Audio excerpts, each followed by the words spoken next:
Number 1. Fred and Rose West, the House of Horrors. Fred and Rose West seemed like an ordinary working-class couple living in Gloucester, England, but behind the doors of their home at 25 Cromwell Street lay one of the most horrific crime scenes in British history, and their influence on their children would create a legacy of abuse that extended far beyond their own murderous acts. Fred West was born in 1941 in Muchmarcle, Herefordshire, into a family where incest and abuse were normalized, with his mother reportedly having sexual relations with her own son and his father teaching him that women existed solely for male pleasure and gratification. This twisted upbringing created a predator who committed his first known sexual assault at age 19 and later married Rena Costello in 1962, with whom he had 2 daughters, Charmaine and Anna Marie, though Anna Marie was actually Fred's child from an affair with Rena's friend. Rose Letts was born in 1953 in Devon to a violent father who had received electroshock therapy for depression and a mother suffering from severe mental illness, growing up in an environment of brutal physical abuse and possible sexual abuse that warped her psychological development from childhood. When 15-year-old Rose met 27-year-old Fred West in 1969, it was not a romantic encounter, but rather the merging of 2 deeply damaged individuals whose combined pathologies would prove far more dangerous than either could have been alone. They married in 1972 after Fred's divorce from Rena, and Rose quickly became pregnant with their first child together, though she had already been caring for Fred's daughters from his previous marriage. The couple's home at 25 Cromwell Street in Gloucester became known as a place where young women could find lodging, but it was actually a carefully constructed trap where Fred and Rose would lure vulnerable victims for sexual abuse, torture, and murder. Between 1973 and 1987, the Wests murdered at least 12 young women and girls, including Fred's first wife Rena, his daughter Charmaine, and their own daughter Heather, with many victims being subjected to prolonged sexual torture before being killed and dismembered. The couple's other children grew up in this house of horrors, witnessing abuse, being subjected to sexual assault by both parents, and learning that violence and sexual deviance were normal aspects of family life. Anna Marie West, Fred's daughter from his first marriage, was systematically raped by her father from age 8, with Rose's full knowledge and often participation. Being told this was how fathers showed love to their daughters and that she should be grateful for the attention. The West children were raised in an environment where the basement contained torture equipment, where screams from victims were a regular occurrence, and where their parents' depravity was presented as normal behavior that should never be discussed with outsiders. Stephen West, born in 1973, grew up knowing that something terrible was happening in the home but was too terrified to speak out. Living with the trauma of hearing victims being tortured and knowing his older sister Heather had disappeared under suspicious circumstances in 1987 when she was 16. Mae West, born in 1972, later revealed that she had been repeatedly sexually abused by both her father and mother, forced to participate in group sex sessions, and taught that her body existed for her parents' pleasure and the pleasure of anyone they designated. Louise West, born in 1978, and Tara West, born in 1977, both grew up in the later years of their parents' murder spree, subjected to the same systematic sexual abuse and psychological manipulation that had destroyed their older siblings' childhoods. The West household operated under a reign of terror where Fred was the dominant predator but Rose was an eager and willing participant, often luring young women to the house with offers of lodging or work, gaining their trust before they became victims of the couple's sadistic games. Rose West worked as a prostitute with Fred's encouragement and assistance, seeing clients in the home while the children were present, further normalizing sexual deviance and teaching the children that women's bodies were commodities to be bought, sold, and abused at will. The couple's influence on their children was so profound that even after the crimes were discovered, the surviving West children struggled with complex trauma, distorted views of sexuality and relationships,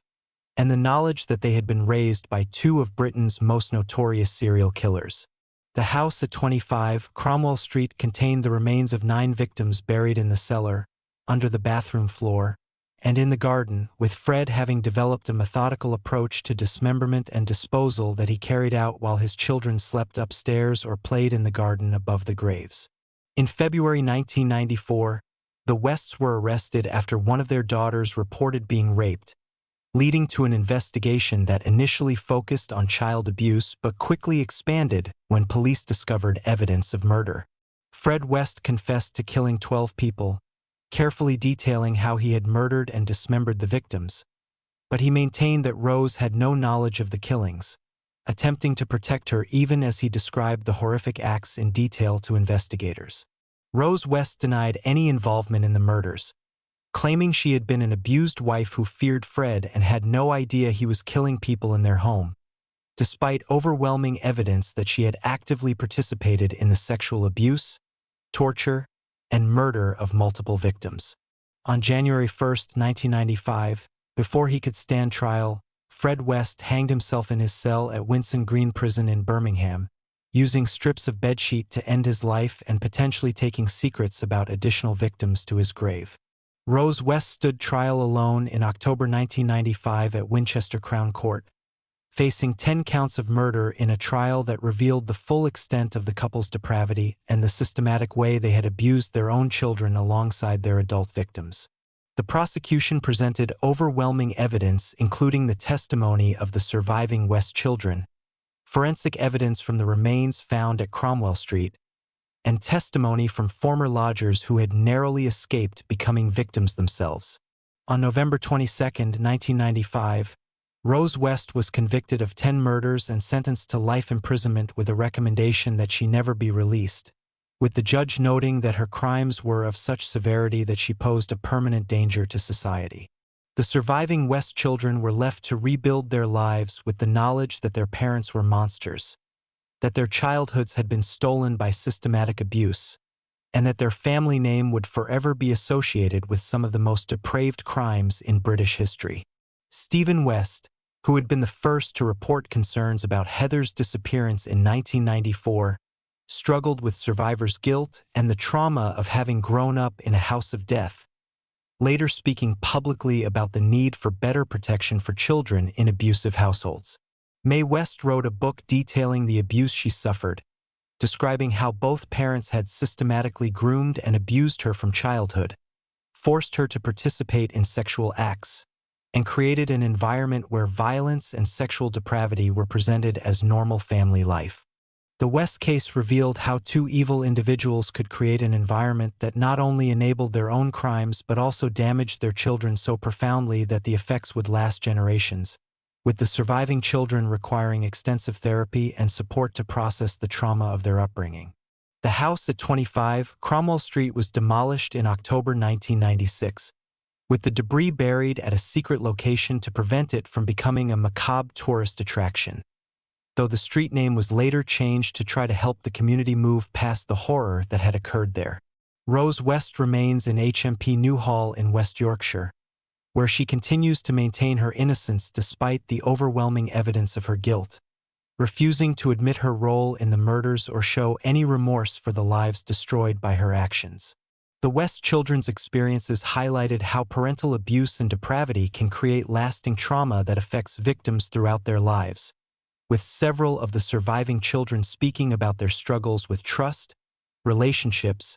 and their own mental health as a result of their upbringing. The case also raised serious questions about how the couple had been able to continue their crimes for so long without detection,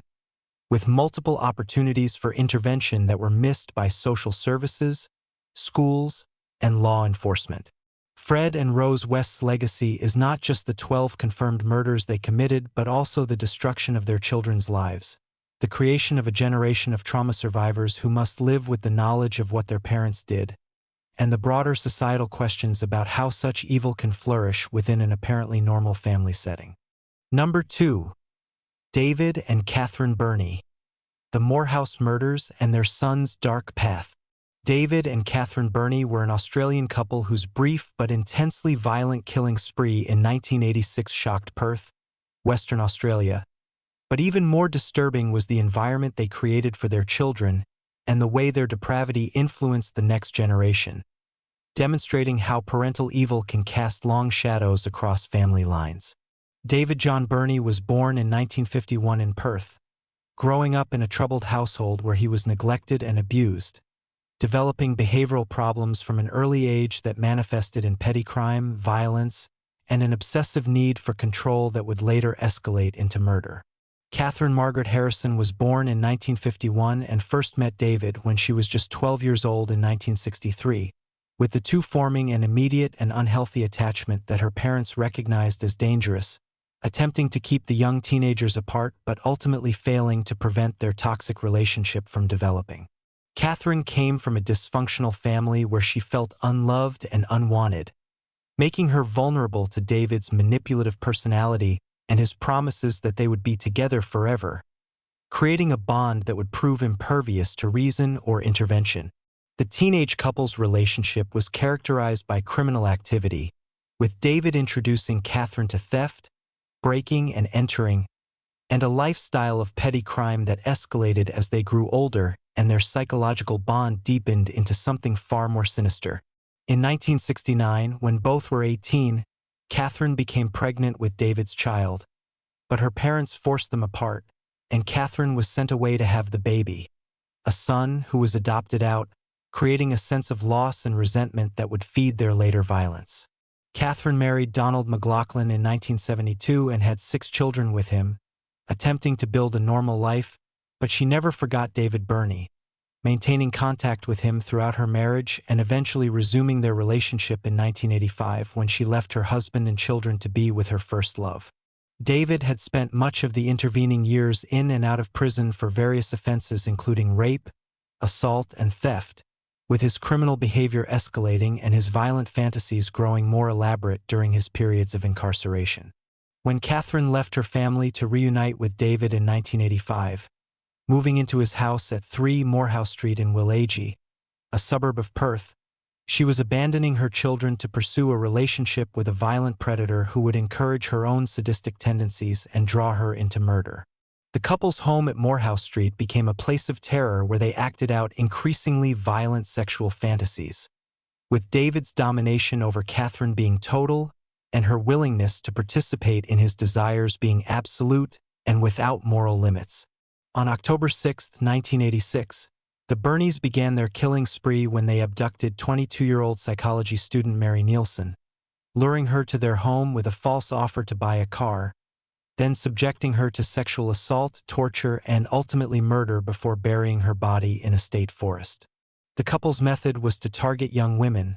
lure them to the Moorhouse Street address, chain them in the bedroom where both David and Catherine would sexually assault them repeatedly, then murder them and dispose of their bodies in remote locations around Perth. Between October 6 and November 5, 1986, David and Catherine Birnie murdered 4 young women, with each crime following a similar pattern of abduction, prolonged sexual torture, murder, and careful disposal of the remains in locations where they believed the bodies would never be found. Their victims were Mary Nielsen, aged 22, Susanna Candy, aged 15, Nolene Patterson, aged 31, and Denise Brown, aged 21, each woman subjected to horrific abuse before being killed, with Catherine actively participating in all aspects of the crimes, including the sexual assaults and murders. The couple's reign of terror ended on November 5, 1986, when they abducted 17-year-old Kate Moyer, but Kate managed to escape after being chained and assaulted, running to a nearby house and alerting police, providing the detailed testimony that would lead to the Birnies' immediate arrest and conviction. When police searched 3 Moorhouse Street, they found the bedroom set up as a torture chamber with chains attached to the bed, along with evidence of the couple's crimes including personal items from the victims and detailed directions to where the bodies had been buried. David and Catherine Birnie were arrested on November 5, 1986, and during interrogation, David confessed to all 4 murders in detail, describing how he and Catherine had worked together to abduct, torture, and kill the young women, showing no remorse but rather seeming proud of their crimes. Catherine also confessed, admitting her full participation in the murders and describing in disturbing detail how she had sexually assaulted the victims alongside David, held them captive, and helped murder them when David decided they should die. The couple's confessions revealed that they had been planning to kill Kate Moyer on November 10, 1986, which would have been Catherine's 35th birthday, intending the murder as a birthday present that demonstrated the completely depraved nature of their relationship and their shared enjoyment of causing suffering. Both David and Catherine Birnie pleaded guilty to 4 counts of murder at their trial in 1987, with the prosecution detailing the horrific nature of their crimes and the suffering inflicted on the victims before their deaths. On March 3, 1987, Justice Wallace sentenced both David and Catherine Birnie to life imprisonment with strict security provisions and a recommendation that they never be released, calling their crimes among the worst he had encountered in his career. The impact on Catherine's abandoned children was profound and long-lasting, with her 6 children from her marriage to Donald McLaughlin left to process the fact that their mother had voluntarily left them to pursue a relationship with a killer and had actively participated in the torture and murder of young women. The Birnie children grew up with the stigma of their mother's crimes, struggling with questions about nature versus nurture, wondering if they carried any of her capacity for evil, and dealing with the trauma of knowing their mother had chosen murder and depravity over her own family. One of Catherine's sons later struggled with his own violent tendencies and criminal behavior, raising questions about whether witnessing his mother's abandonment and later learning of her crimes had influenced his development, though the direct causal link remained unclear and contested by experts. The psychological damage to the Birnie children extended beyond the immediate trauma, affecting their ability to form healthy relationships, their self-image, and their place in a community that would forever associate their family name with horrific crimes. David Birnie was found dead in his cell at Casuarina Prison on October 7, 2005, having hanged himself, ending his life but leaving behind a legacy of evil and unanswered questions about what motivated his descent into such extreme violence. Catherine Birnie remains incarcerated at Bandyup Women's Prison in Western Australia, where she has been denied parole multiple times, with authorities determining that she remains a danger to society and shows insufficient remorse for her crimes. The Moorhouse murders highlighted how a toxic relationship between 2 damaged individuals could escalate into extreme violence, with Catherine's abandonment of her children to pursue this relationship demonstrating a capacity for selfishness and cruelty that extended beyond the murders themselves. The surviving Birnie children have largely remained out of the public eye, attempting to build lives separate from their mother's crimes, but carrying the permanent burden of knowing that their mother chose to participate in torture and murder rather than fulfill her role as a parent. The case raised important questions about how children of notorious criminals cope with their parents' actions, the long-term psychological effects of parental abandonment in pursuit of criminal behavior, and whether society does enough to support the families of offenders who are also victims of their crimes in a different way. Catherine Birnie's complete lack of maternal instinct, demonstrated both in her abandonment of her children and her willingness to torture and murder young women who could have been her own daughter's ages,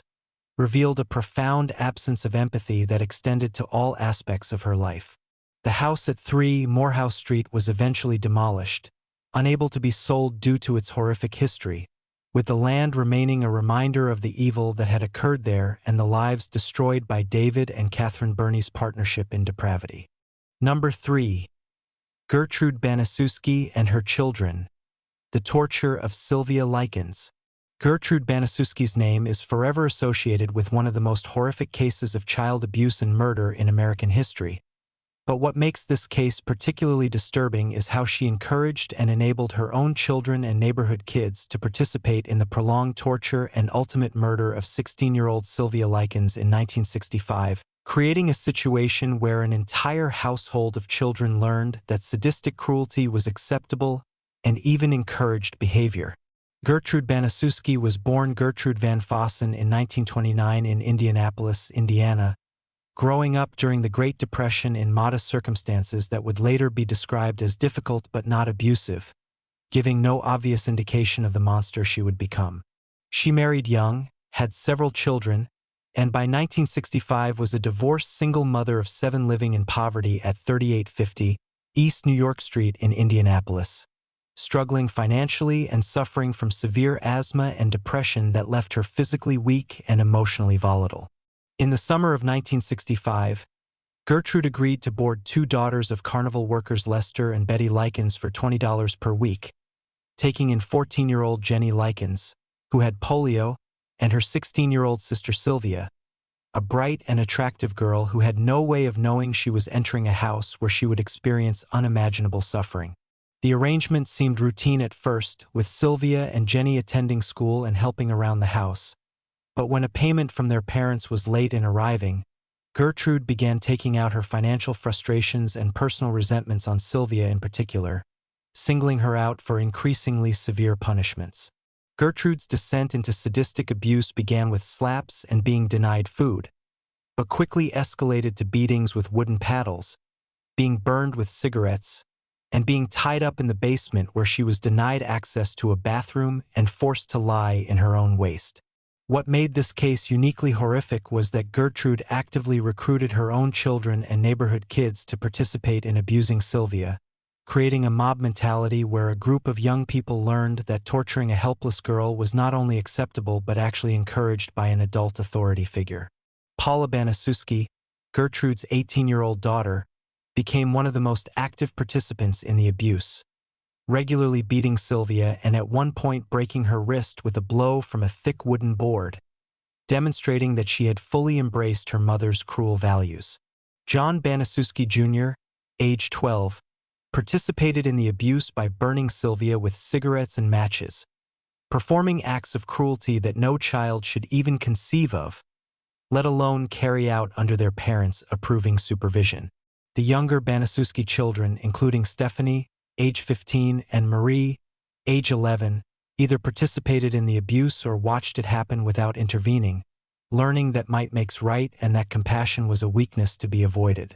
Richard Hobbs and Coy Hubbard, neighborhood teenagers who spent time at the Baniszewski house, became enthusiastic participants in the torture, with Coy using Sylvia as a practice dummy for his judo moves, inflicting severe internal injuries that contributed to her eventual death. The abuse lasted for nearly 3 months, from July through October 1965, with Sylvia being subjected to daily torture that escalated in severity as Gertrude's hatred intensified and the participating children became desensitized to her suffering. Sylvia was forced to insert a glass Coca-Cola bottle into her vagina while the Baniszewski children and their friends watched and laughed, being told she was a prostitute who deserved such degradation, teaching these children that sexual humiliation was an appropriate punishment. Gertrude heated a sewing needle over a flame and used it to carve the words, "I am a prostitute and proud of it," into Sylvia's abdomen, with John Baniszewski Jr. and Richard Hobbs assisting in this act of permanent mutilation that would mark Sylvia's body with her tormentors' lies. Sylvia was denied adequate food and water, forced to eat her own feces, beaten unconscious multiple times, had boiling water thrown on her, was burned repeatedly with cigarettes and matches, and was eventually too weak to climb the basement stairs where she was imprisoned. Jenny Likens, Sylvia's younger sister, was also living in the house during this entire period but was too terrified to effectively intervene, though she did attempt to get help by asking adults outside the home if they could assist, but her requests were not understood or acted upon in time. On October 26, 1965, after Sylvia had been locked in the basement and subjected to a particularly severe beating, she died from a combination of brain hemorrhage, internal bleeding, severe malnutrition, and the cumulative effects of months of systematic torture. When Sylvia's body was discovered, she had over 150 wounds, burns, and bruises covering her body, clear evidence of prolonged and severe abuse that multiple people had participated in over an extended period. Gertrude Baniszewski called the police and initially tried to claim that Sylvia had been attacked by a gang of boys, presenting a note she had forced Sylvia to write before her death claiming she had run away with a group of boys. But this lie quickly fell apart under investigation. Jenny Likens, despite her fear, told police the truth about what had happened, describing in detail the months of torture her sister had endured and identifying all the participants, providing testimony that would be crucial in bringing the perpetrators to justice. Gertrude Baniszewski, Paula Baniszewski, John Baniszewski Jr., Richard Hobbs, and Coy Hubbard were all arrested and charged with murder, with the investigation revealing the full extent of the systematic torture that had occurred in the house on East New York Street. The trial began in April 1966 and became a media sensation, with the public struggling to understand how a mother could not only torture a child herself but actively recruit her own children and their friends to participate in such evil acts. The prosecution presented overwhelming evidence, including Jenny Likens' testimony, medical evidence documenting Sylvia's injuries, and testimony from some of the neighborhood children who had witnessed or participated in the abuse, painting a picture of a house of horrors where cruelty had become normalized. The defense attempted to argue that Gertrude was mentally ill and that the children had acted without her knowledge or encouragement, but this argument was thoroughly contradicted by the evidence showing her central role in orchestrating and encouraging the abuse. On May 19, 1966, Gertrude Baniszewski was convicted of first-degree murder and sentenced to life imprisonment, with the jury determining that she had deliberately caused Sylvia's death through systematic torture. Paula Baniszewski was also convicted of second-degree murder and sentenced to life imprisonment for her active role in beating and torturing Sylvia throughout the ordeal. John Baniszewski Jr., Richard Hobbs, and Coy Hubbard were all convicted of manslaughter and sentenced to prison terms for their participation in the abuse, with the court recognizing that while they were young, they had been willing and enthusiastic participants in Sylvia's torture. The case raised profound questions about how children could be so easily corrupted by adult authority, how neighbors and community members had failed to intervene despite signs of abuse, and what responsibility society bore for failing to protect Sylvia Likens when she needed help. In 1971, Gertrude Baniszewski's conviction was overturned on appeal due to improper jury instructions and prosecutorial errors, leading to a new trial in 1971 where she was again convicted of first-degree murder but this time received a slightly reduced sentence. Paula Baniszewski's conviction was also overturned, and at her retrial she was convicted of voluntary manslaughter rather than murder, receiving a sentence of 2 to 21 years. In a decision that shocked and outraged many people, Gertrude Baniszewski was paroled in 1985 after serving only 19 years in prison, despite the horrific nature of her crimes and the lasting damage she had caused to multiple children beyond just Sylvia. After her release, Gertrude changed her name to Nadine Van Fossen and moved to Iowa, where she lived quietly until her death from lung cancer in 1990, never publicly expressing genuine remorse for her actions or acknowledging the full extent of her evil. Paula Baniszewski was released from prison in 1972 and also changed her name,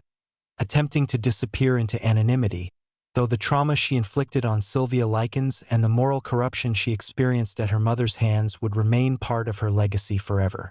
John Baniszewski Jr., Richard Hobbs, and Coy Hubbard were all eventually released from prison after serving their sentences, forced to live with the knowledge that they had participated in torturing an innocent girl to death because an adult had told them it was acceptable. The younger Baniszewski children who witnessed the abuse but did not actively participate still carried the trauma of what they had seen, growing up with the knowledge that their mother was a monster and that their home had been the site of one of America's most notorious crimes. The Sylvia Likens case became a cautionary tale about the dangers of unchecked parental authority, the ease with which children can be corrupted by adult role models who encourage cruelty, and the importance of community vigilance in protecting vulnerable children. The house at 3850 East New York Street stood for many years as a grim reminder of the evil that had occurred there, with neighbors reporting that they felt haunted by the knowledge of what Sylvia had endured inside those walls. Sylvia Likens' story has been told in numerous books, films, and documentaries, each attempting to make sense of how such extreme cruelty could occur and why so many people participated in or failed to stop her torture. The case highlighted failures in social services, law enforcement response to reported abuse, and community responsibility to protect children, leading to some reforms in how child abuse cases were handled in Indiana and beyond. Gertrude Baniszewski's ability to corrupt her own children and neighborhood kids, turning them into participants in torture and murder, demonstrated how toxic parenting could create not just one damaged individual, but an entire network of people who had learned that cruelty was acceptable. The long-term effects on the surviving Baniszewski children and the other young participants in Sylvia's torture remain largely unknown, as most have maintained their privacy and anonymity, but psychological experts have noted that witnessing or participating in such extreme violence as children would likely have profound and lasting effects on their development and mental health. Number 4.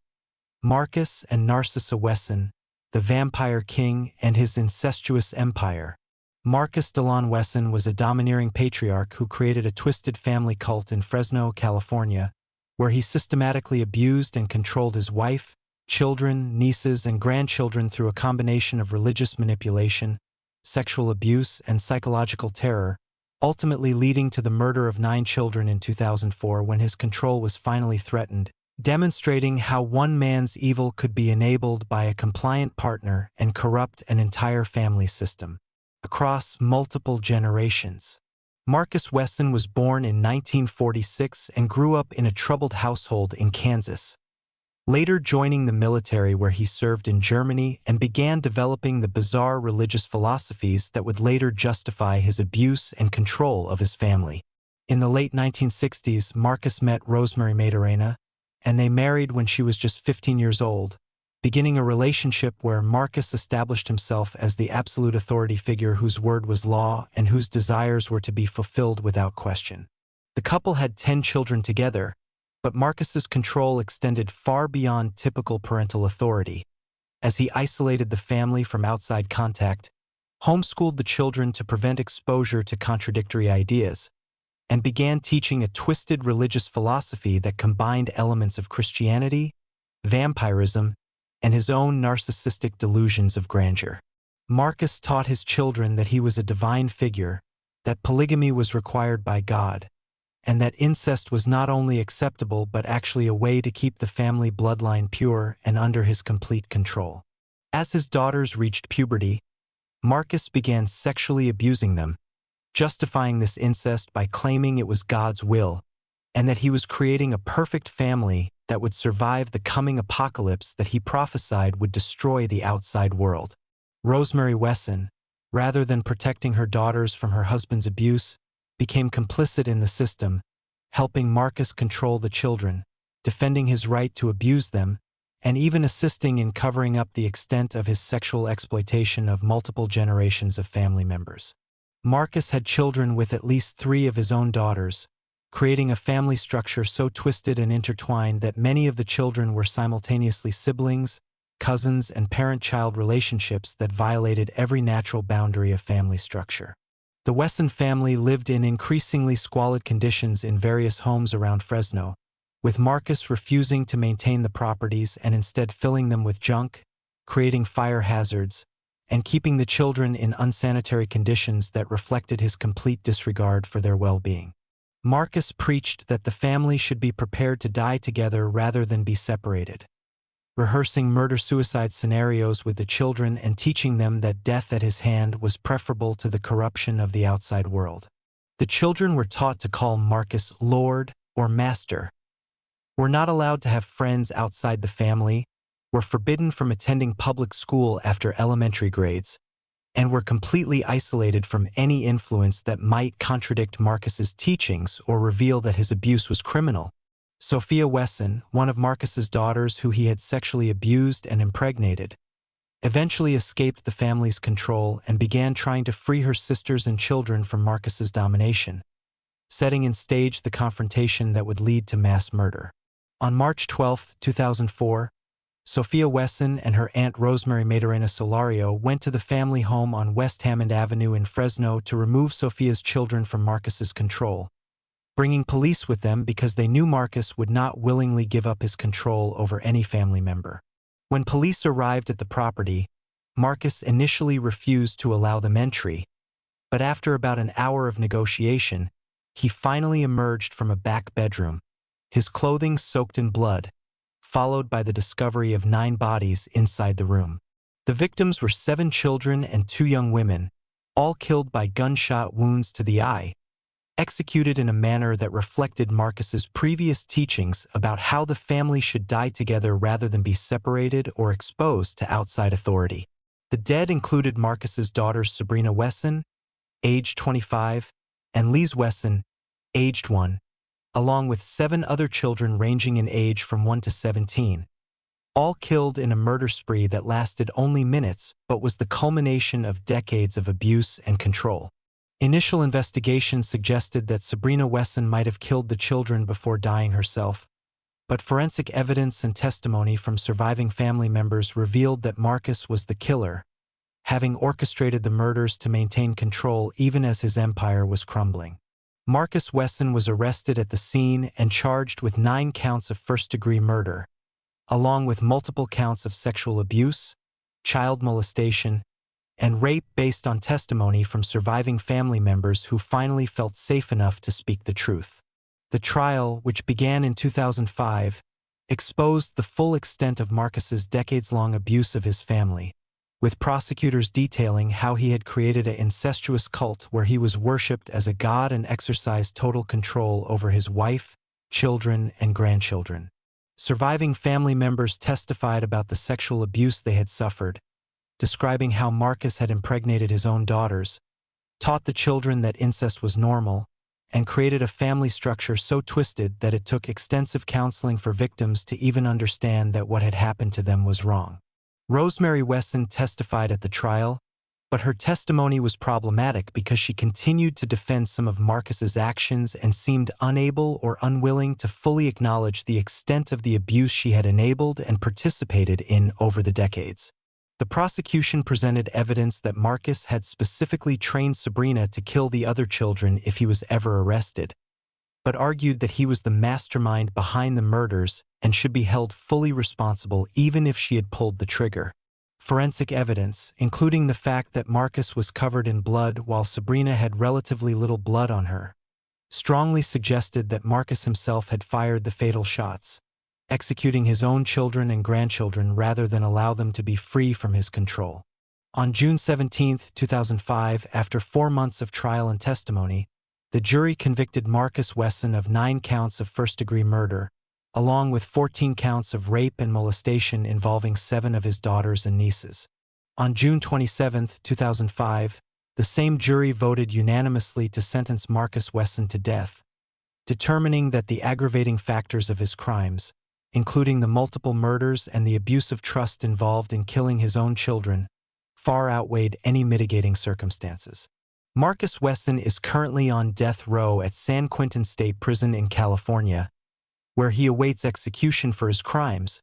though California's lengthy appeals process means he may die of natural causes before the sentence is carried out. The surviving Wesson children and family members have faced enormous challenges in recovering from the abuse they suffered,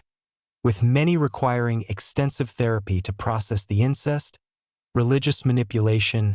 and psychological control they experienced throughout their childhoods. Rosemary Wesson's role in enabling her husband's abuse raised questions about criminal complicity and moral responsibility,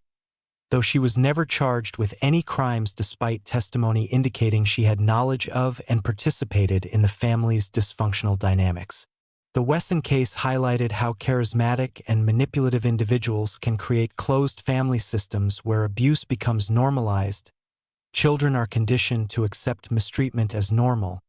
and multiple generations can be victimized before outside intervention occurs. The children who survived Marcus Wesson's abuse had to rebuild their entire understanding of family,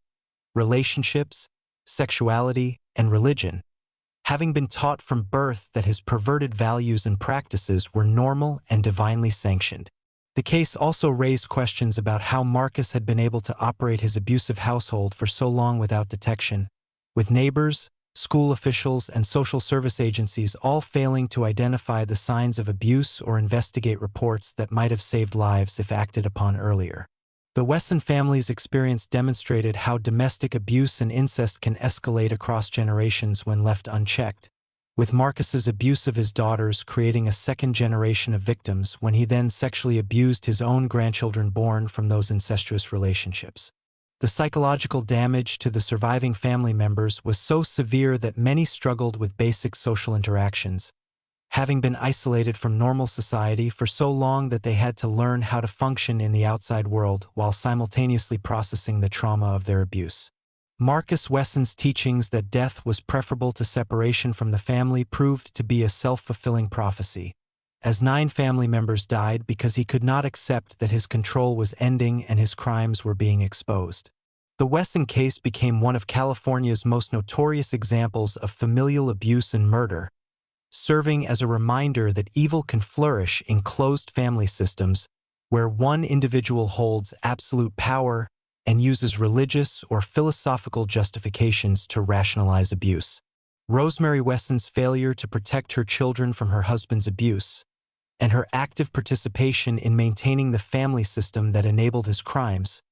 illustrated how partners of abusers can become complicit in maintaining environments where children are victimized across multiple generations. Number 5. Teresa Knorr, the mother who tortured her own daughters to death. Teresa Knorr's crimes against her own children represent one of the most disturbing cases of maternal abuse in American history. But what makes this case particularly relevant to the question of how evil couples raise killers is the role that her multiple failed marriages, her sons who she manipulated into participating in abuse, and the toxic family dynamics she created played in enabling years of torture that ultimately led to the murder of 2 of her daughters while her surviving children carried the trauma forward into their own lives. Teresa Jimmy Cross was born in 1946 in Sacramento, California, growing up as an attractive young woman who married for the first time at age 16, beginning a pattern of dysfunctional relationships that would characterize her adult life. By the time she was in her mid-20s, Teresa had been married multiple times and had 6 children, 3 sons and 3 daughters, but she was already showing signs of severe mental illness, paranoia, and a violent temperament that would escalate into sadistic abuse. Teresa's mental state deteriorated throughout the 1970s and early 1980s, with her developing increasingly bizarre delusions, including the belief that her daughters were possessed by demons, that they were trying to steal her beauty, and that they deserved punishment for imagined transgressions. What made Teresa's abuse particularly insidious was how she manipulated her sons, Howard Sanders, Robert Knorr Jr., and William Knorr, into participating in or enabling her torture of their sisters, creating a household where male children learned that violence against women was acceptable and that maternal authority could justify any cruelty. The primary victims of Teresa's abuse were her daughters Suzanne Marlene Knorr, born in 1966, Sheila Gay Sanders, born in 1965, and Terry Knorr, born in 1968, with Suzanne and Sheila ultimately dying from their mother's torture while Terry narrowly escaped with her life. The abuse began gradually but escalated throughout the late 1970s and into the 1980s, with Teresa subjecting her daughters to beatings, starvation, being locked in closets for days, being denied medical care, and increasingly sadistic punishments based on her paranoid delusions. Teresa's violence was often triggered by jealousy, particularly as her daughters became teenagers and developed into attractive young women, with Teresa's own deteriorating appearance and weight gain fueling her rage and desire to punish them for possessing the youth and beauty she felt they had stolen from her. In 1982, Teresa shot her 16-year-old daughter Suzanne in the back during an argument, but rather than taking Suzanne to a hospital, she forced Suzanne's brothers to help dig the bullet out of her back using a knife with no anesthesia or medical training, an act of torture that left Suzanne with a severe infection and permanent nerve damage. Teresa convinced herself that Suzanne was possessed by demons and that the infection from the gunshot wound was evidence of evil spirits inhabiting her daughter's body, using this delusion to justify even more extreme abuse. After the shooting, Teresa kept Suzanne locked in a closet for extended periods, denied her adequate food and water, and prevented her from receiving medical treatment, watching as the infection worsened and Suzanne's health deteriorated over months. In June 1984, when Suzanne was clearly dying from the untreated infection and malnutrition, Teresa ordered her sons Howard and Robert to take Suzanne to the mountains and leave her there, effectively sentencing her to death rather than face questions about how Susan had sustained such horrific injuries. Howard Sanders and Robert Knorr, both young men in their late teens, obeyed their mother's orders, driving Susan to a remote area in the Squaw Valley region of the Sierra Nevada mountains, placing her next to a tree, and leaving her there to die alone from her injuries and infections. Susan Marlene Knorr died in the mountains, though her body was so badly decomposed when eventually found that the exact cause of death could not be definitively determined, with her remains not being identified until years later when her siblings finally came forward with their testimony. Teresa's second daughter Sheila had also been subjected to years of abuse, including beatings, starvation, and psychological torture, but she attempted to escape her mother's control by becoming pregnant at age 16, hoping that having a baby would give her a reason to leave the household. Teresa responded to Sheila's pregnancy with rage, accusing her of being a whore, taking the baby away from Sheila after birth, and intensifying her abuse because Sheila had dared to try to create a life separate from her mother's control.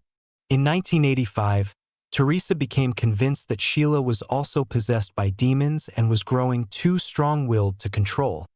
deciding that she needed to eliminate Sheila just as she had eliminated Susan the previous year. Teresa forced Sheila into the bathtub and poured lighter fluid on her while she was in the water,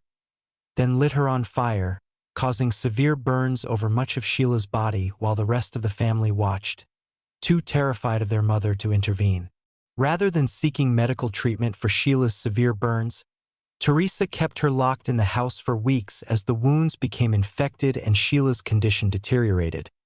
eventually dying from the combination of burn injuries, infections, and lack of proper medical care. When Sheila died, Teresa again ordered her sons to dispose of the body,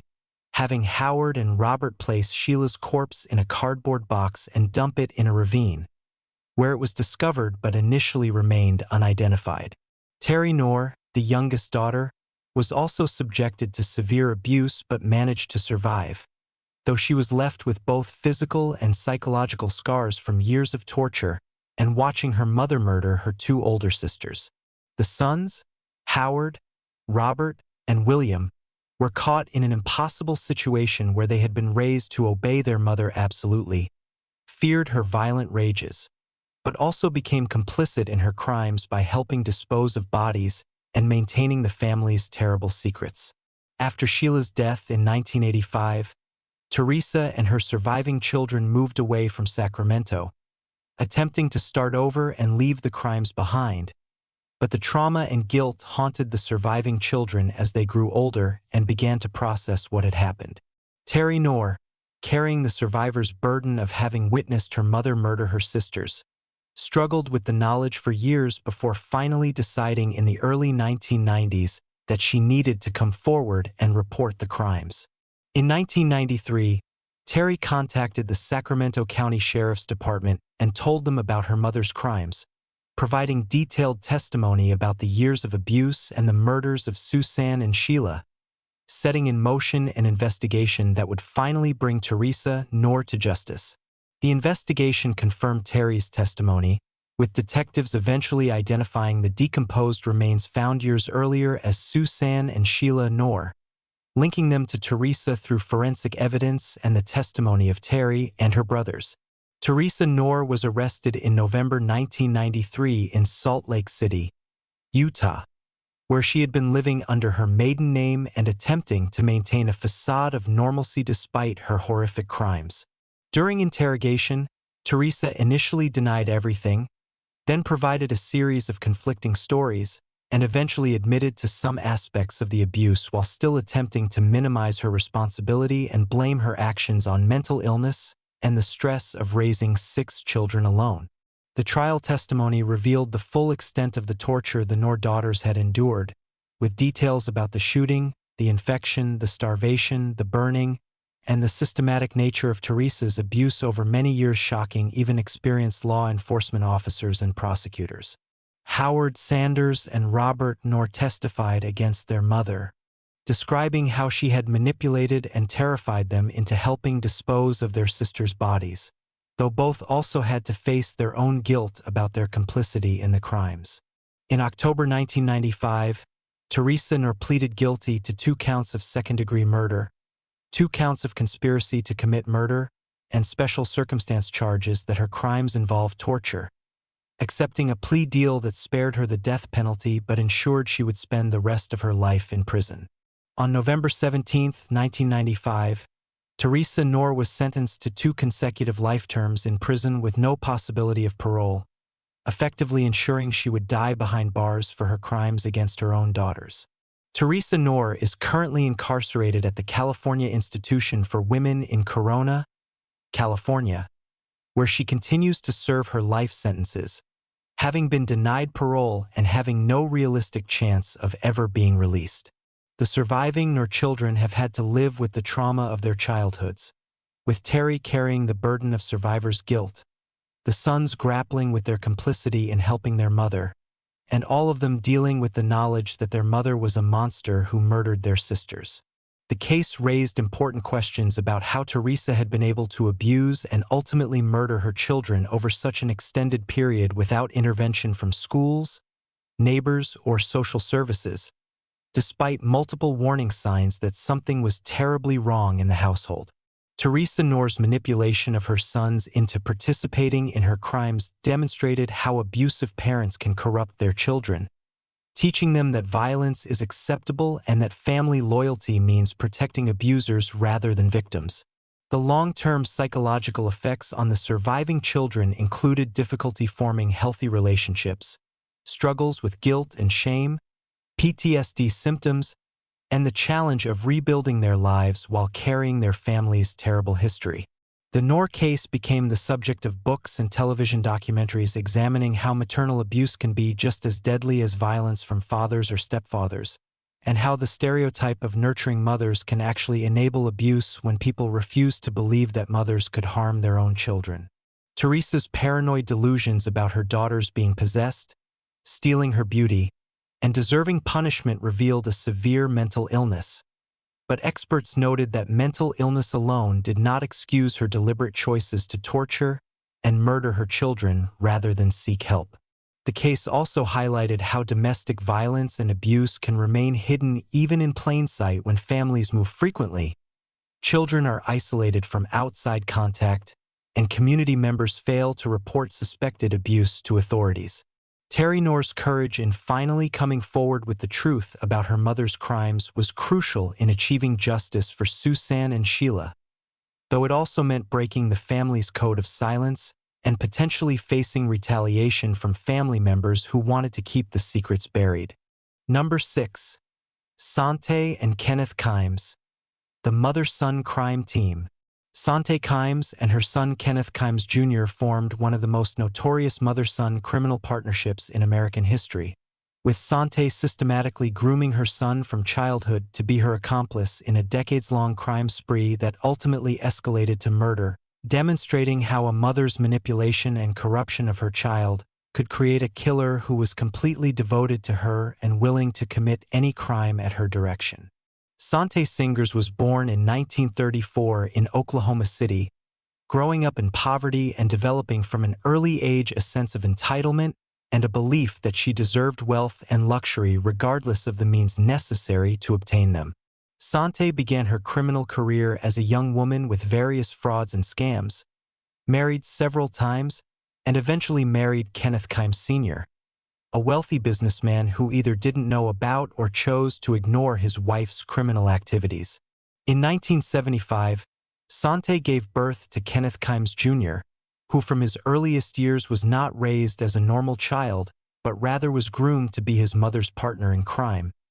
learning that rules and laws didn't apply to them and that manipulation and deception were acceptable ways to achieve their goals. Kenneth Sr. died in 1994 under suspicious circumstances,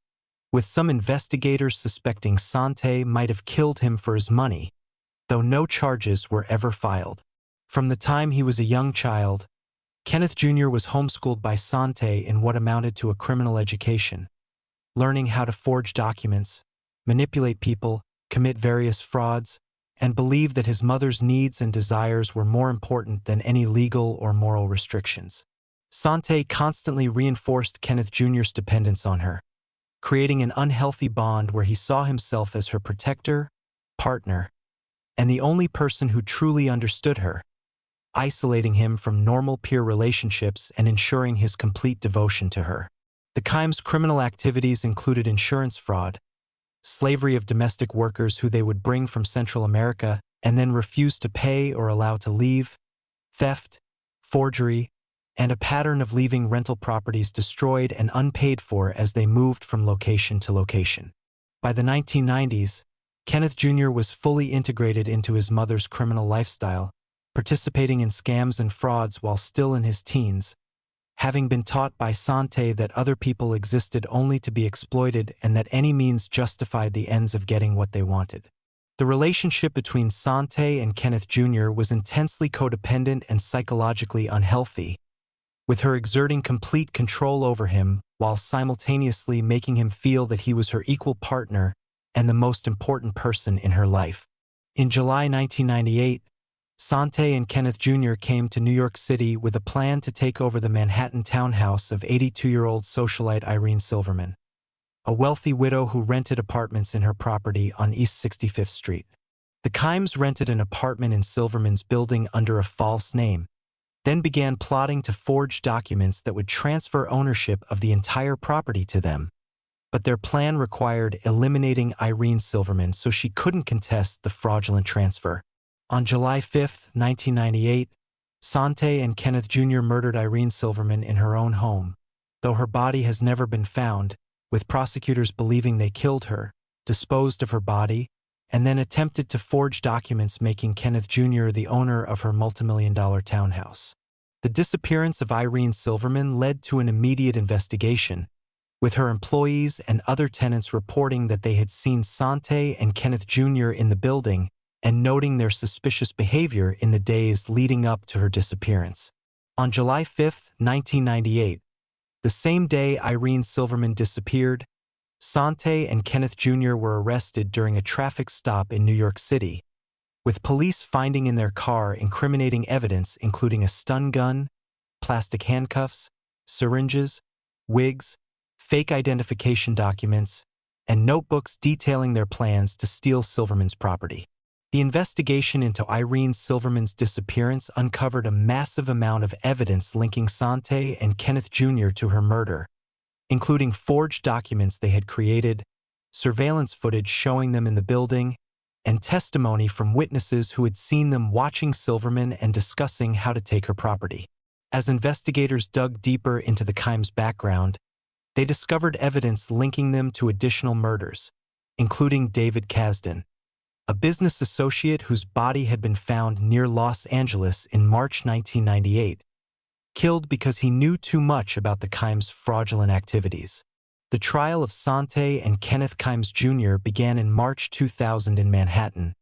with prosecutors presenting a mountain of circumstantial evidence proving that the mother and son had murdered Irene Silverman, even though her body had not been found. The prosecution detailed the Kimes' long history of criminal activity,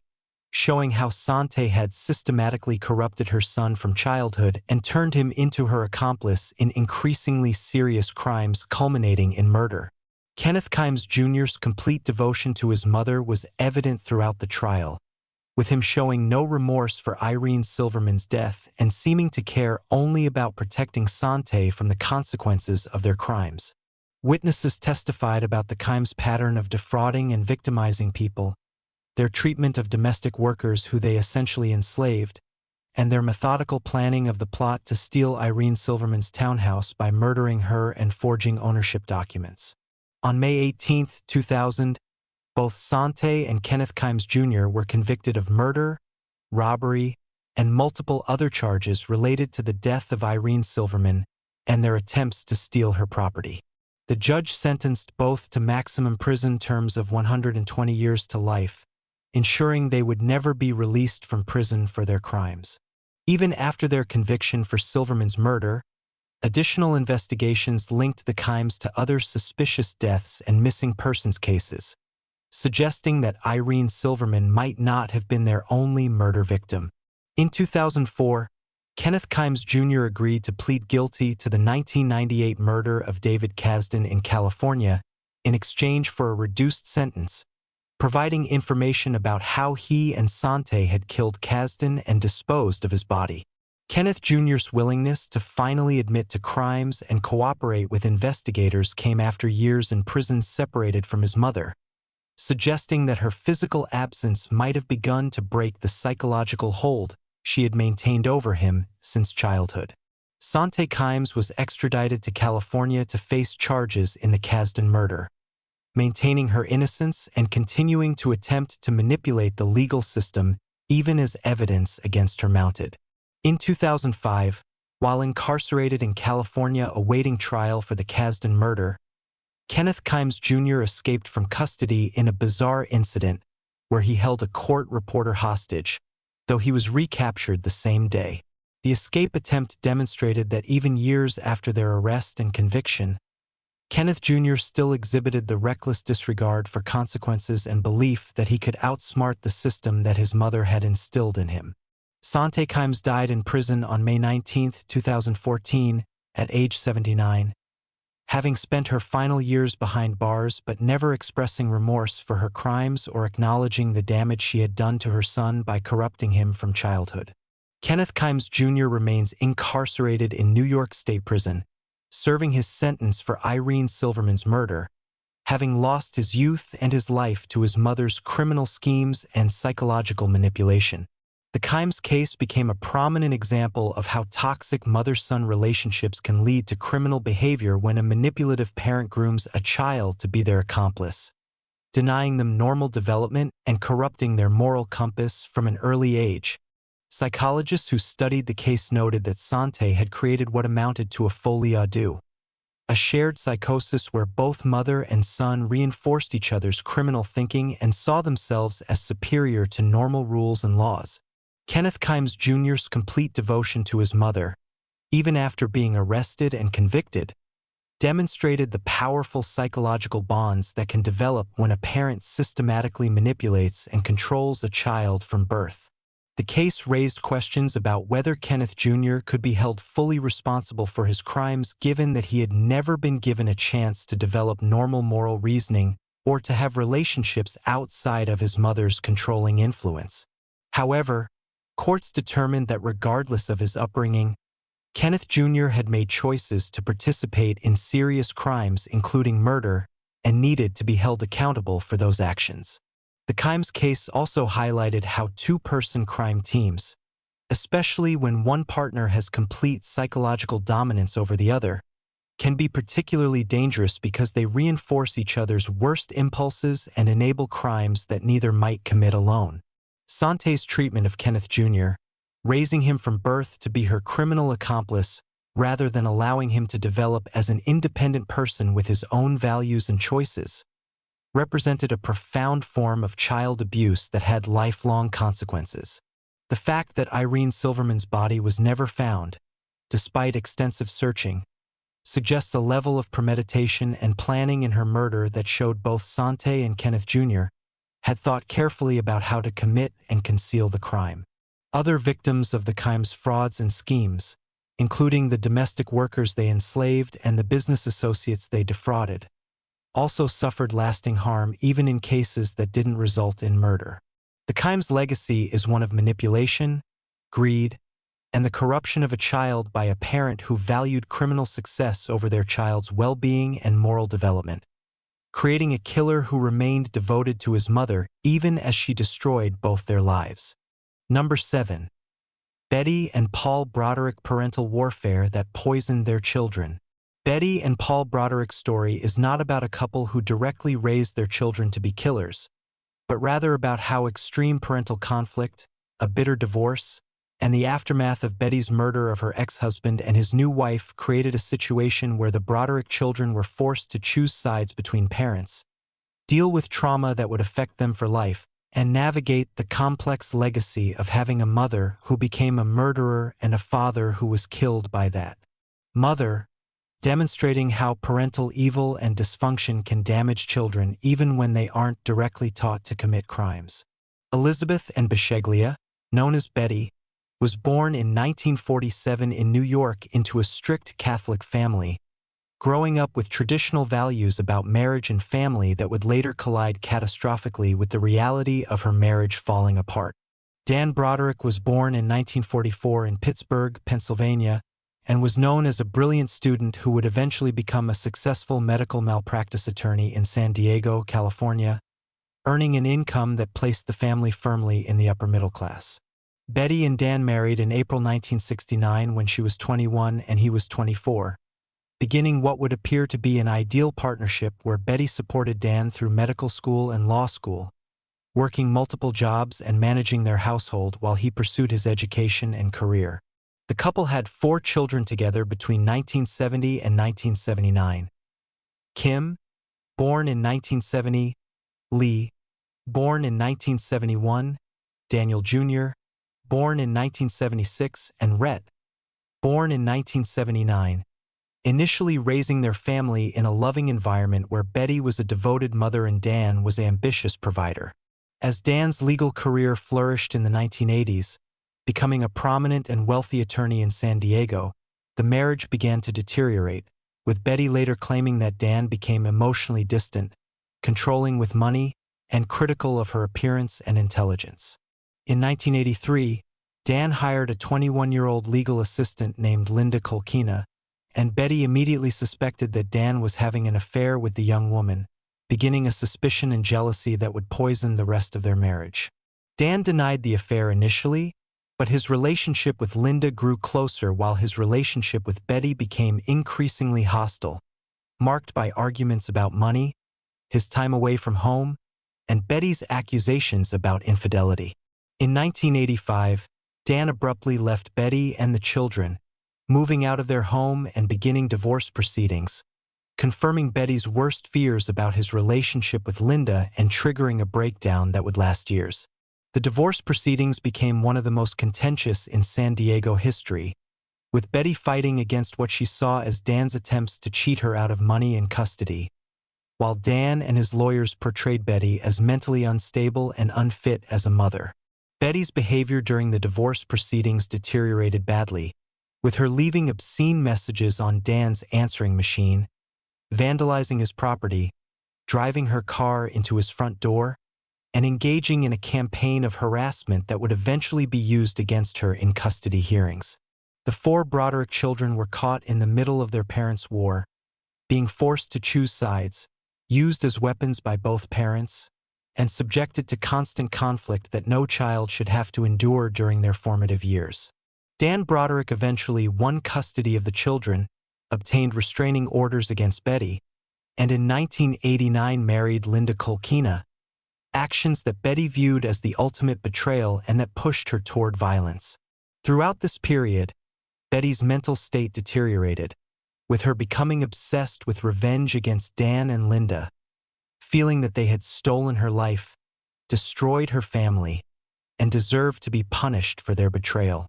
The children's relationships with their mother became strained as Betty's behavior became more erratic and as they were old enough to understand that her actions, while partially justified by their father's betrayal,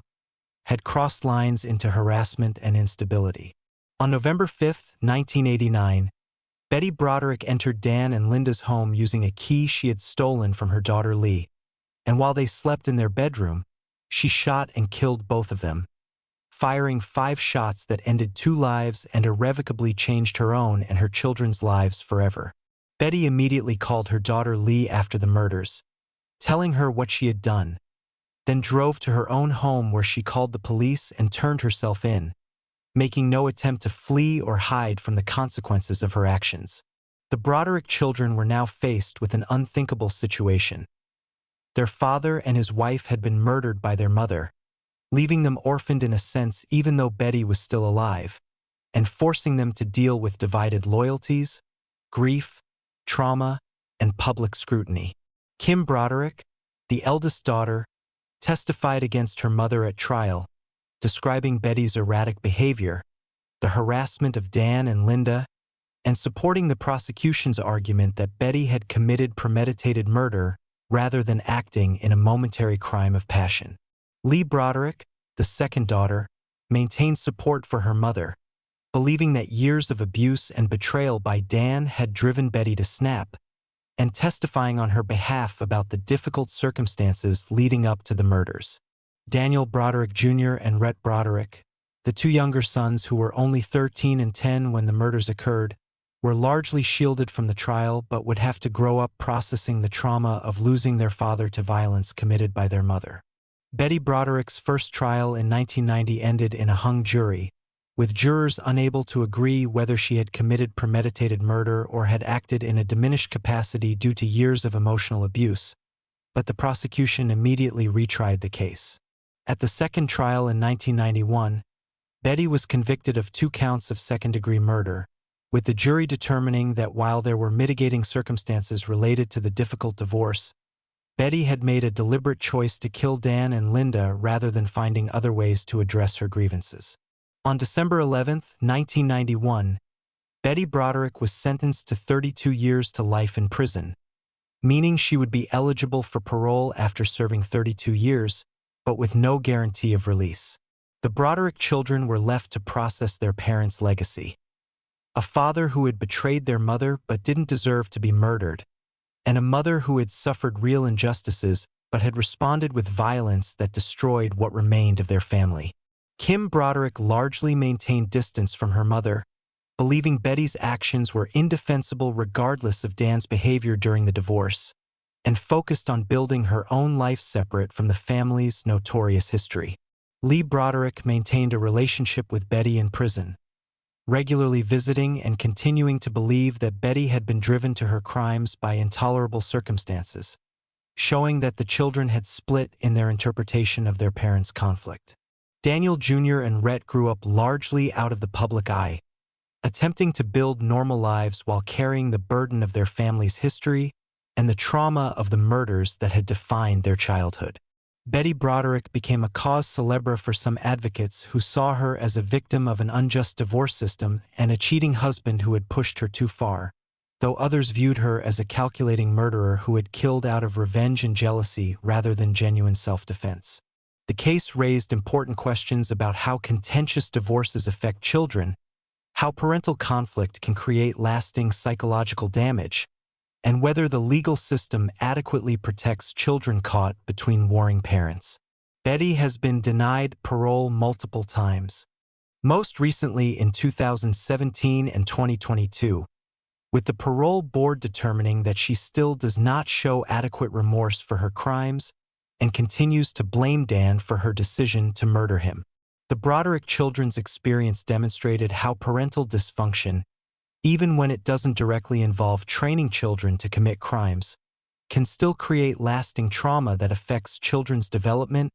relationships, and life outcomes. The public nature of the case, with extensive media coverage including books,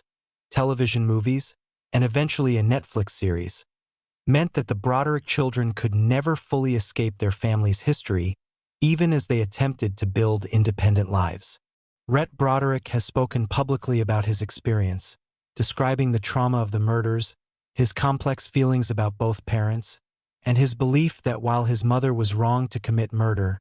his father bore some responsibility for the breakdown of the family. The case became an example of how even privileged, educated families can descend into violence when conflict escalates beyond control, when mental health issues go unaddressed, and when the adversarial nature of divorce proceedings transforms spouses into enemies rather than helping them co-parent effectively. Betty's behavior toward her children after the divorce, including using them to gather information about Dan and Linda, making them listen to her complaints, and putting them in the middle of adult conflicts, represented a form of emotional abuse even before the murders occurred. The Broderick case also highlighted how children of divorce often feel forced to choose between parents, with that choice becoming even more complicated when one parent murders the other and children must decide whether to maintain relationships with an incarcerated parent who has committed such a serious crime. The long-term effects on the Broderick children included difficulties with trust and relationships, trauma responses that required therapy to address, and the complicated legacy of coming from a family whose story had become public entertainment and moral debate rather than private tragedy. Betty Broderick remains incarcerated at the California Institution for Women in Chino, where she will remain until at least her next parole hearing, with her release unlikely given her continued inability to fully accept responsibility for her actions without qualifying that acceptance with blame toward Dan. Number 8. Velma Barfield, the Black Widow who poisoned her way through multiple relationships. Velma Margie Barfield became North Carolina's most notorious female serial killer, but her story is particularly relevant to understanding how evil parents raise killers because of how her abusive childhood, her own pattern of victimizing those closest to her, and the example she set for her children demonstrated how abuse and dysfunction can cycle through generations, even when children don't directly continue their parents' criminal behavior. Velma Bullard was born in 1932 in rural South Carolina, growing up in a poor farming family where her father was an alcoholic who regularly beat his wife and children, creating an environment of violence and fear that would shape Velma's development and her later relationships. Velma married Thomas Burke in 1949 when she was 17, quickly having 2 children, and initially the marriage seemed to offer an escape from her abusive childhood. But Thomas also became an alcoholic and the family struggled with poverty and dysfunction. In 1969, Thomas Burke died in a house fire while drunk, and while the death was ruled accidental at the time, later investigation would raise questions about whether Velma might have set the fire deliberately to escape the marriage and collect insurance money. After Thomas's death, Velma became addicted to prescription drugs including tranquilizers and painkillers, beginning a pattern of substance abuse that would continue throughout her criminal career and that she would later claim influenced her behavior during the murders. In 1970, Velma married Jennings Barfield, a widower with children, but this marriage lasted only a few months before Jennings died suddenly of what was initially diagnosed as heart problems but was actually arsenic poisoning administered by Velma. Velma collected life insurance from Jennings's death and continued her pattern of forming relationships with men, working as a caretaker for elderly people, and increasingly using poison as a way to solve problems, eliminate people who became inconvenient, or collect insurance money. Between 1974 and 1978, Velma Barfield poisoned multiple people including her mother Lily Bullard, whom she was caring for, and several elderly patients she worked with as a caretaker, using arsenic from rat poison mixed into their food and drinks. Velma's pattern was to establish herself as a devoted caregiver, gain the trust of her victims and their families, then slowly poison them while presenting herself as the grief-stricken caretaker who was devastated by their mysterious illnesses and deaths. Her victims suffered terribly before dying, experiencing the painful symptoms of arsenic poisoning including severe abdominal pain, vomiting, weakness, and organ failure, while Velma maintained her facade of being a caring nurse doing everything possible to help them. In 1977, Velma began a relationship with Stuart Taylor, a truck driver, and the couple became engaged, but when Stuart learned about Velma's forged checks and financial crimes, he threatened to report her to police, making him a liability that she decided to eliminate. On February 1, 1978, Stuart Taylor died after experiencing severe illness that had all the hallmarks of Velma's previous poisonings, but this time his family insisted on an autopsy that revealed high levels of arsenic in his system. The autopsy findings led to Velma's arrest on March 3, 1978, and once in custody, she eventually confessed to poisoning Stuart Taylor, her mother, and several other victims, claiming her addiction to prescription drugs had impaired her judgment but showing clear premeditation in how she had obtained the poison and administered it. The investigation into Velma's background revealed a pattern of suspicious deaths around her going back years, with authorities eventually connecting her to at least 6 murders and suspecting she might have killed others, including her first husband, Thomas Burke. Velma's children, Ronnie Burke and Kim Burke, had grown up in an environment of dysfunction, first with their father's alcoholism and then watching their mother's increasingly erratic behavior, drug addiction, and the series of men who entered and exited her life, several of whom died mysteriously. The The children had to process the revelation that their mother was a serial killer who had murdered their grandmother, poisoned multiple people including men she had claimed to love, and had been lying to them their entire lives about who she really was. Ronnie and Kim Burke maintained some contact with their mother after her arrest,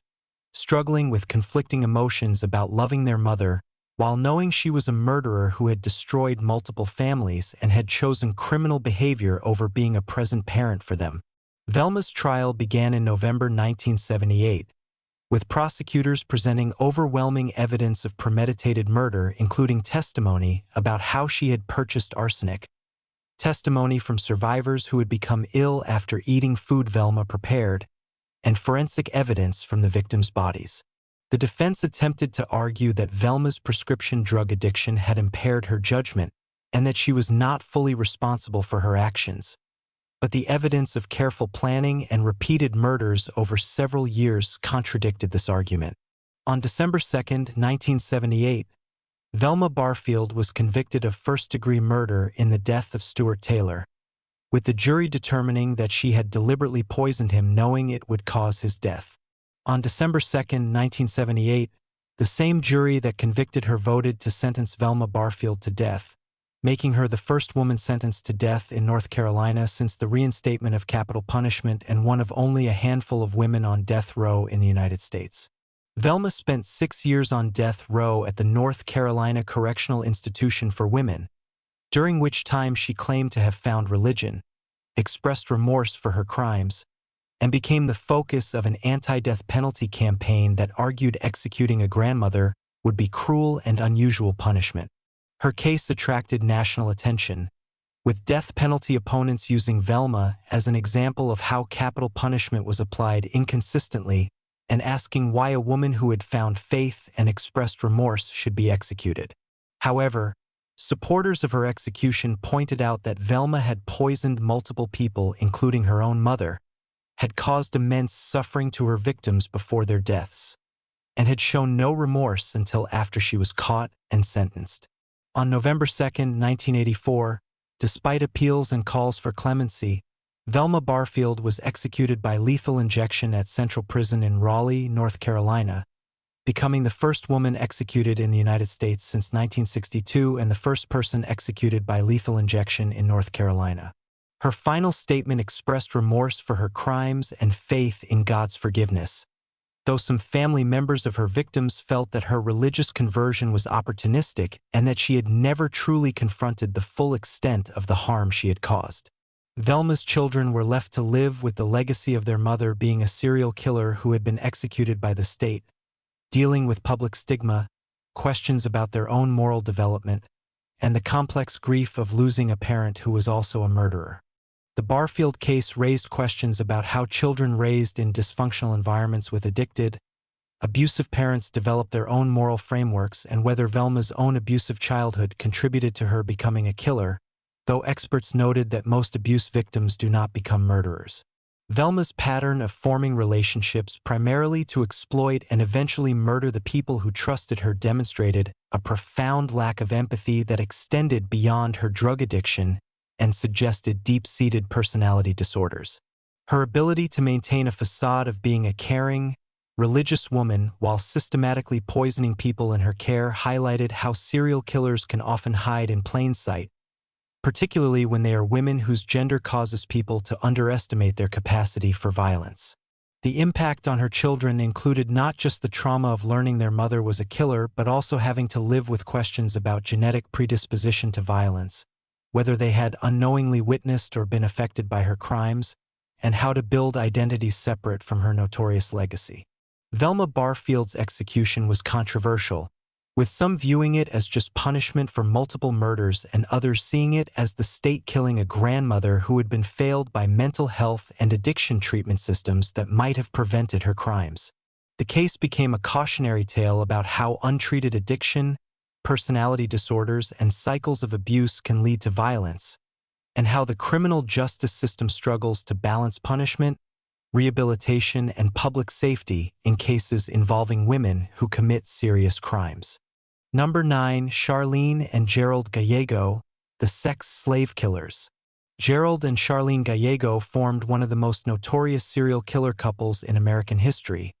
murdering at least 10 young people between 1978 and 1980 in a crime spree motivated by Gerald's desire to create sex slaves and Charlene's willingness to help him capture victims. But their story is particularly relevant to understanding how evil couples raise killers because of how Gerald's own upbringing by violent criminal parents created a generational cycle of violence and depravity that he then continued with Charlene as his partner.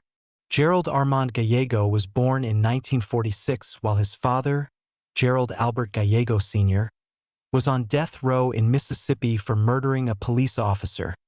creating a situation where Gerald Jr. entered the world already marked by his family's criminal legacy. Gerald Jr.'s mother was an alcoholic and sex worker who cycled through multiple abusive relationships,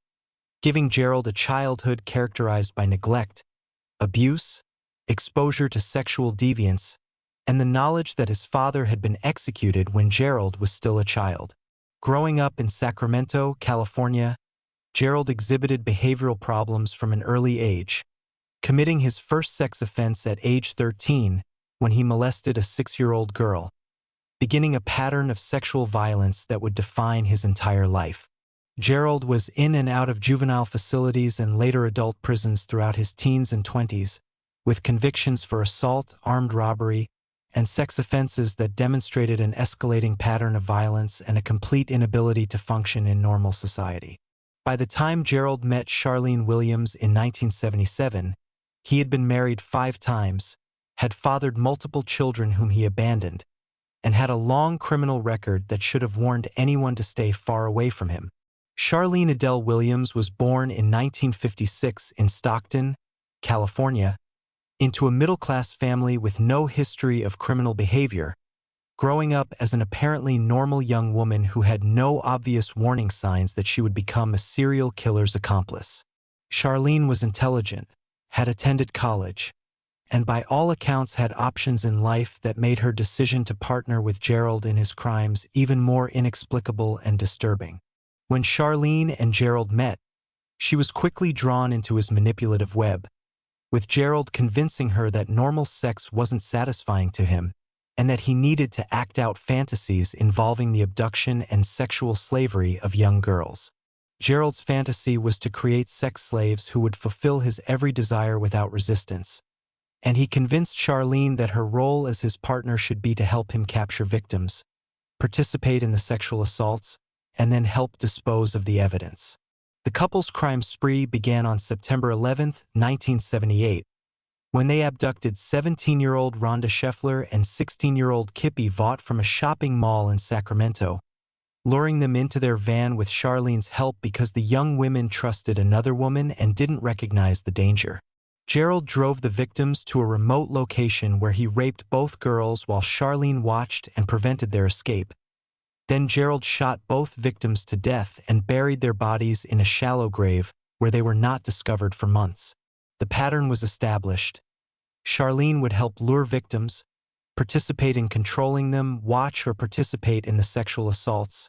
and then help dispose of the bodies, making her an equal partner in the crimes rather than a coerced accomplice. On June 24, 1979, the Gallegos abducted 14-year-old Brenda Judd and 13-year-old Sandra Colley from a county fair in Nevada, again using Charlene as the lure because young girls felt safe approaching another woman. Gerald raped both girls repeatedly over several hours while Charlene helped restrain them and prevented escape attempts, demonstrating that she was a willing and active participant rather than a passive observer. After the sexual assaults were complete, Gerald bludgeoned both girls to death with a hammer, and the couple buried their bodies in the desert where they were not found for several years. The Gallegos continued their killing spree through 1979 and into 1980, with additional victims including pregnant 21-year-old Linda Aguilar, who was abducted, raped, and shot to death along with her unborn child. On April 24, 1980, the Gallegos abducted 17-year-old Mary Beth Sowers and 21-year-old Craig Miller from the parking lot of a restaurant in Sacramento, killing them both after sexually assaulting Mary Beth. The murder of Craig Miller and Mary Beth Sowers proved to be the Gallegos' downfall, as witnesses had seen the couple abducting the victims and were able to provide descriptions and partial license plate information to police. Gerald and Charlene fled to Omaha, Nebraska, where they were arrested on November 17, 1980, ending their 2-year killing spree that had claimed at least 10 lives and possibly more unidentified victims. During interrogation, Charlene quickly agreed to testify against Gerald in exchange for a plea deal, providing detailed information about all their crimes and describing Gerald as the dominant partner who had forced her to participate under threat of violence. Charlene's testimony would be crucial in convicting Gerald, but prosecutors and investigators noted that the evidence suggested she had been far more willing and active in the crimes than she claimed, with witnesses describing her laughing and appearing excited during the abductions. Gerald Gallego maintained that Charlene had been an equal partner in planning and executing the crimes, that she had enjoyed the sexual aspects of their attacks on victims, and that her portrayal of herself as a coerced victim was a calculated attempt to avoid responsibility. The legal proceedings against Gerald and Charlene Gallego stretched over several years, with Gerald being tried separately in California and Nevada for different murders. In California, Gerald was convicted of 2 counts of first-degree murder with special circumstances for the murders of Craig Miller and Mary Beth Sowers, with the jury deliberating only a few hours before returning guilty verdicts. On June 21, 1983, Gerald Gallego was sentenced to death in California for the Miller and Sowers murders, with the judge noting the particular cruelty and depravity of his crimes. Gerald was then extradited to Nevada to face trial for the murders of several other victims, where he was again convicted and sentenced to death in 1984. Charlene Williams, in contrast, received a much lighter sentence of 16 years and 8 months in prison in exchange for her testimony against Gerald, a deal that many people felt was far too lenient given her active participation in multiple murders. Charlene served less than 17 years in prison before being released on parole in July 1997, changing her name and attempting to disappear into anonymity, though victims' families and law enforcement expressed outrage that she had received such light punishment. Gerald Gallego spent the rest of his life on death row, appealing his conviction while maintaining his innocence of some charges, but never expressing genuine remorse for the victims or acknowledging the full extent of his crimes. On July 18, 2002, Gerald Gallego died of cancer while still on death row at Nevada State Prison, avoiding execution but never experiencing freedom again after his arrest in 1980. The Gallego case highlighted how Gerald's upbringing by criminal parents, his father's execution, and his mother's neglect and exposure of him to sexual deviance had created a monster, though it didn't excuse his choices or explain why Charlene, who had a normal upbringing, would willingly participate in his crimes. Gerald's own children from his multiple previous marriages were left with the legacy of having a serial killer father who had followed in his own father's criminal footsteps, creating a 3-generation pattern of violence and dysfunction. The case raised questions about whether Charlene's lenient sentence was appropriate given her active role in the crimes, with many arguing that her gender had protected her from the full consequences of her actions and that she had manipulated the system by portraying herself as a victim. Psychologists who studied the case noted that Charlene exhibited signs of folie à deux, where she had adopted Gerald's delusional worldview and participated in crimes she might not have committed on her own, though this didn't absolve her of moral or legal responsibility. The victims' families expressed outrage that Charlene was free while their loved ones were dead, feeling that the justice system had failed by giving her a plea deal that valued her testimony over appropriate punishment for her crimes. The Gallego case became a prominent example of female serial killers and the ways in which women can be equally culpable in serial murders when they partner with male killers, contradicting stereotypes that women are always victims or coerced participants. Gerald Gallego's progression from abused child of criminal parents to violent offender to serial killer demonstrated how generational trauma and criminal behavior can create cycles that are difficult to break without intervention. The fact that Gerald had children who now carried his name and legacy raised questions about how those children processed their father's crimes and whether they received support to ensure they didn't continue the family pattern of violence. Number 10. Mary Beth Tinning, the mother who murdered her own children. Mary Beth Tinning's case represents one of the most disturbing examples of maternal filicide in American history, as she systematically murdered 8 of her 9 biological children and 1 adopted child between 1972 and 1985 in Schenectady, New York,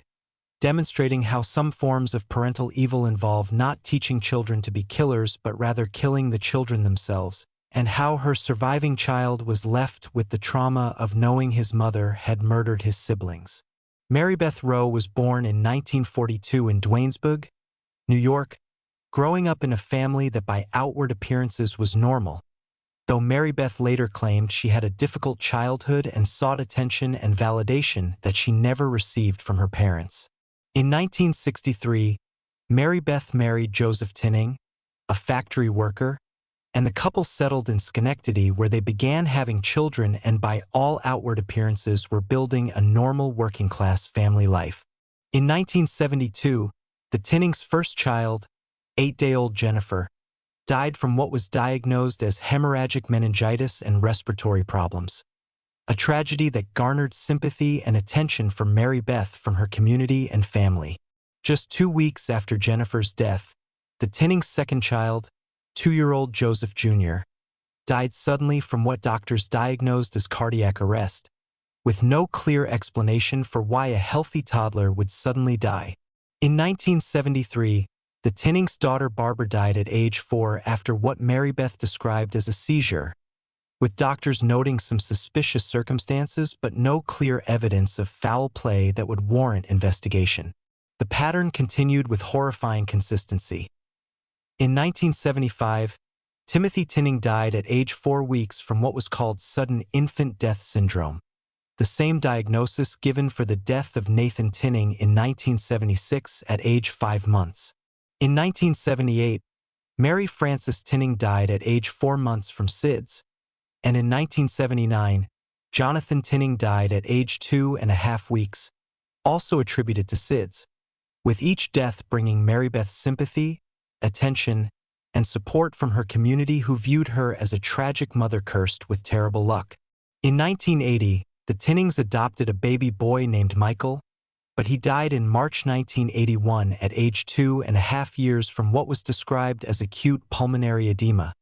continuing the pattern of children dying in Mary Beth's care. After Michael's death, Mary Beth became pregnant again, giving birth to Tammy Lynn Tinning in August 1985, but tragically this child would also become a victim of her mother's murderous behavior. On December 20, 1985, Mary Beth brought 4-month-old Tammy Lynn to the hospital claiming the baby had stopped breathing, and despite efforts to revive her, Tammy Lynn died, marking the 9th child to die in Mary Beth Tinning's care in just 13 years. This time, hospital staff and law enforcement finally became suspicious,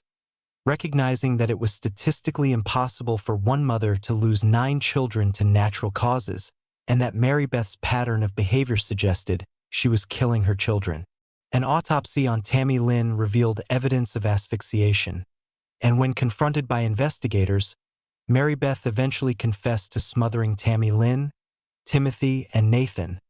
claiming she didn't know why she killed them but felt an overwhelming urge to stop their crying. Mary Beth's confession revealed that she had been murdering her children by smothering them when they cried or when she wanted attention and sympathy from others, using the deaths to make herself the center of attention as a grieving mother. Investigators believe that most or all of the 9 children who died were actually murdered by Mary Beth, though she was only charged with crimes related to the deaths for which she had confessed or where evidence was strongest. The question of why Mary Beth Tinning killed her children has never been fully answered, though psychologists have suggested she suffered from Munchausen syndrome by proxy, a disorder where caregivers harm those in their care to receive attention and sympathy. Mary Beth's trial began in 1987, with prosecutors presenting evidence of the pattern of deaths, her confession, and expert testimony about how unlikely it was for so many children in one family to die of natural causes. The defense attempted to argue that Mary Beth was mentally ill and not fully responsible for her actions, but the evidence of repeated, deliberate murders over many years contradicted the image of someone who acted impulsively due to mental illness. On July 17, 1987, Mary Beth Tinning was convicted of second-degree murder in the death of Tammy Lynn Tinning, with the jury determining that she had deliberately killed her daughter but not finding sufficient evidence of premeditation to support a first-degree murder conviction. Mary Beth was sentenced to 20 years to life in prison, a sentence that many felt was too lenient given that she had likely killed 8 other children but was only being punished for one murder. The Tinning case left one surviving child, Michael Tinning, who had to process the horrific knowledge that his mother had systematically murdered his siblings and that he had survived only through chance or because his mother's murderous urges had been satisfied with her other victims. Michael Tinning grew up in foster care after his mother's imprisonment, carrying the trauma of being the sole survivor of a family where his mother had been a serial killer who targeted her own children. The psychological impact on Michael included survivor's guilt, questions about why he had been spared when his siblings weren't, and the challenge of building an identity separate from being known as the child who survived Mary Beth Tinning. The case raised serious questions about how Mary Beth had been able to kill 9 children over 13 years without medical professionals, social services, or law enforcement recognizing the pattern and intervening sooner. Some experts argued that gender bias played a role, with people being unwilling to suspect a mother of harming her own children because the stereotype of maternal nurturing was so strong that it blinded observers to obvious red flags. The Tinning case led to changes in how medical professionals respond to multiple unexplained child deaths in a single family,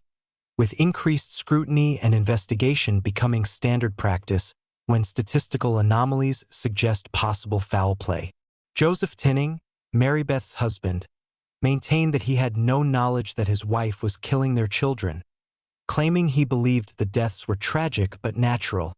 though some investigators questioned how he could have been completely unaware given the pattern. The case highlighted the horror of Munchausen syndrome by proxy, where the perpetrator's need for attention and sympathy drives them to harm or kill those in their care, often their own children, to maintain their role as a tragic figure deserving of support. Mary Beth Tinning has been denied parole multiple times, most recently in 2023, with the parole board determining that she still poses a danger to society and has not sufficiently acknowledged the full extent of her crimes. During parole hearings, Mary Beth has admitted to killing 3 children but continues to deny killing the others, despite overwhelming circumstantial evidence that suggests all 9 deaths were murders rather than natural causes. The families of the murdered children, particularly Joseph Tinning's relatives and the extended Rowe family,